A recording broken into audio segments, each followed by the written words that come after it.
Sydney Zoo giraffe bread. How I turn my son's favorite animal into a bread. Do you ever think your favorite animal could be transformed into a delicious bread? Ever wonder what it would be like to have a giraffe staring back at you from your breakfast table? Well, want to know more?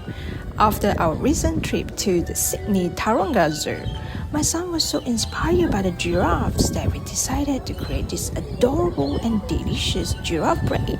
Hence, we made into the giraffe pattern into our bread. It's so cute. You will want to take a selfie with it before you eat it. It's a unique creation you won't easily find outside, but I'm going to show you how we create and bake it at home. Stay tuned until the end of the video and you will see some secret at the end. How fluffy are they of the texture? Let's get started. First, we need a strong sourdough starter. Feed them 1:1:1 ratio the day before. Strong active sourdough starter is essential for producing a well-risen, flavorful loaf of our bread. This is the first pro tip secret. Once you have active and fat sourdough starter, one day before we bake our giraffe bread, let's start by preparing the sourdough stiff starter, which needs to ferment overnight.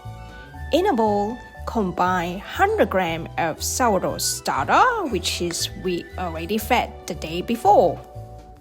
The secret to this deliciousness lies into the sourdough starter taste, giving in that signature tang and rice.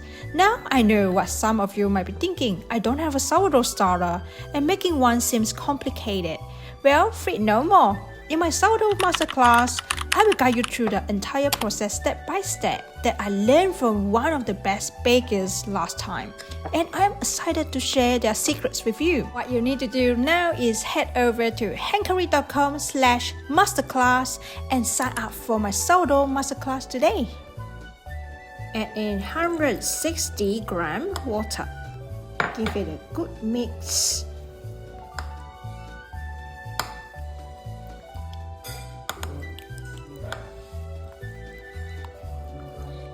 Add in 50 grams of custard sugar. Last ingredient is 360 grams bread flour. Combine and knead the mixture into a stiff dough. Cover it and leave it to ferment for 8 to 12 hours or until it doubles in size. The next day, you will notice our sourdough stiff starter double in size. This fermentation is crucial to give our bread a unique depth of flavor, just like the giraffe distinctive spots. Divide this sourdough stiff starter into half portion, as our recipe today will use about 2 big bread loaves. One for maize bread dough and another one for chocolate bread dough. Now let's work on our maize dough. This golden dough represents the giraffe light brown coat. Start by mixing 60 grams of maize flour, which is quite similar to any corn flour that you can buy from the store. 25 grams of milk powder. 375 grams of strong bread flour. These are all our dry ingredients. Give it a good mix and set aside. Next, in the separate bowl, add in 25 grams of raw sugar. Next ingredient is 200 grams of plain Greek yogurt. This is one of the secrets to keep our bread moist. Add in 150 grams of milk. 18 grams of honey, a pinch of salt. Now incorporate half of our sourdough stiff starter into this mixture.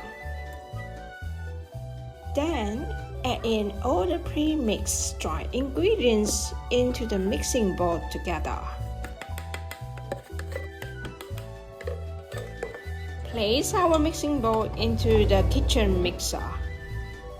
Use the bread dough hook and start mixing with slow speed. While mixing, if you are new here, welcome to my channel. Why not subscribe to my channel and click on the notification bell so that you won't miss out any upcoming recipe. Let's go back to our dough. Now the dough it comes together. And now it's time for us to include 40 grams of softened butter into the dough. Mix them for a couple of minutes until it all well incorporated. Now stop the mixer and test our window pane test. To perform the window pane test, take a small piece of dough and gently stretch it between your fingers. If it forms a thin, translucent film without tearing, your dough is ready for the first rise. This indicates that the gluten development is sufficient for a good bread structure. So remove the dough from the mixing bowl and try to roll into the bowl shape into another greased mixing bowl. Cover with cling film and set it aside. Now let's prepare our chocolate bread dough giraffe spots. Our chocolate dough represents the giraffe's dark spots. In another bowl, mix 15 grams of cocoa powder, 445 grams of strong bread flour. Give it a light mix and set these dry ingredients aside. In separate bowl, add 200 grams of Greek brand yogurt, 150 grams of fresh milk, 18 grams of molasses so that our dough becomes a little bit darker rather than using honey. 25 grams of raw sugar. Incorporate the other half of sourdough stiff starter. Add in pinch of sea salt. Place the mixing bowl into the stand mixer and add in all our dry ingredients into the mixture. Repeat the similar steps like our maize bread dough and until the dough comes all together. While the bread dough is mixing, at the same time, cut 25 grams of Cadbury milk chocolate and also 25 grams of softened butter and melt together. Using the real chocolate adds so much more chocolatey flavor rather than they just rely on the cocoa powder.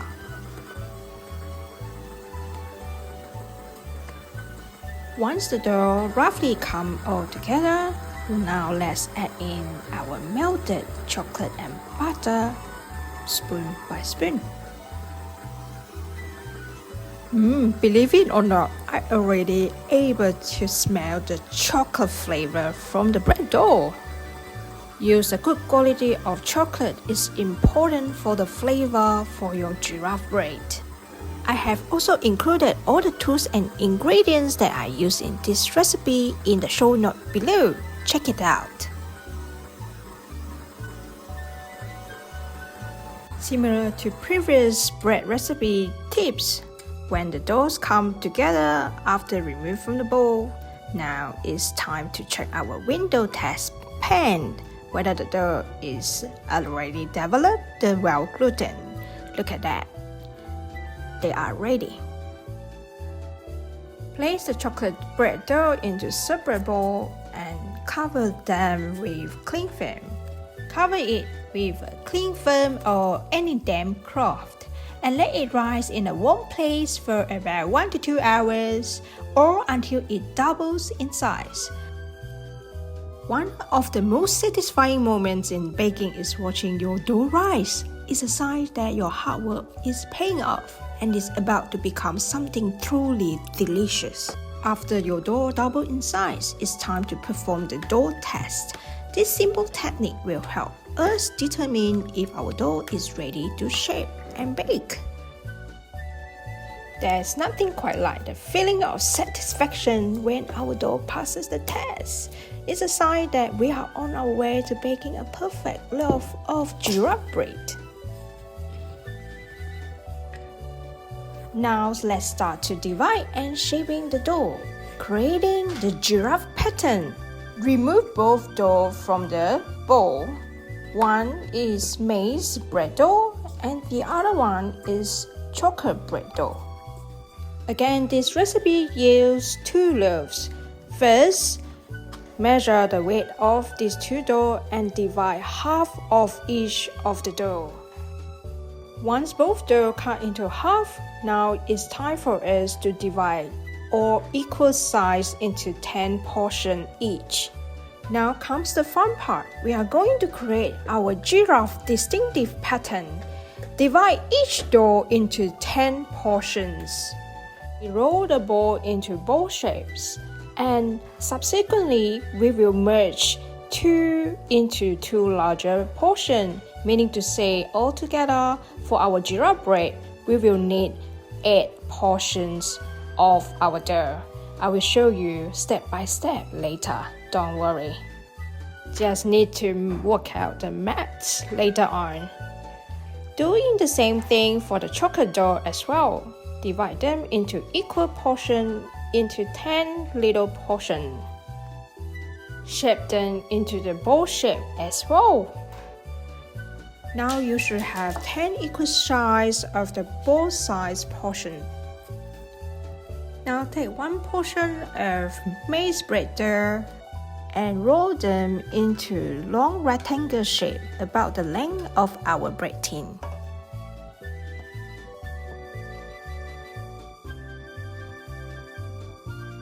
Repeat the similar method with our chocolate dough as well. However, roll our chocolate dough portion into long sausage-like shapes, about the length of our bread tin loaf also. Place the chocolate dough in the middle of maize dough portion and wrap them around, sealing the seams. This will give us a contrast between the giraffe-like coat and dark spots later. Seal the dough seam tightly, making sure that it's not going to open later on, and roll using your palm strength to roll into the long shapes. Repeat this process for 6 portions of the dough. Let me repeat the step again. Roll a portion of maize dough into rectangular shapes. Make sure that it's almost the length of your loaf tin. Flatten it out and separately roll the chocolate dough portion into long sausage-like shapes, about the length of bread tin. Place the chocolate dough into the maize dough portions and roll it up. Close the seam tightly and roll it into the long shapes. Using your strength of the palm and make sure that it rolls tightly. Once we have done the 6 sausage portions, now the remaining 2 larger portions that we will use 2 portions each, meaning to say you will take 2 portions of the dough and make them into the round shape. The 2 larger portions in the middle of the loaf represent the larger, more prominent patches on the giraffe body. You will see that later on. Repeat the same step like we previously did. Using 2 portions of maize dough, roll, flatten it into the long rectangular shapes, aligned to our long length loaf tin.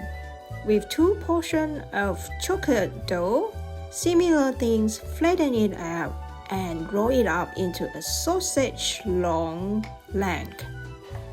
Roll the dough up and place them into the middle of maize dough bread.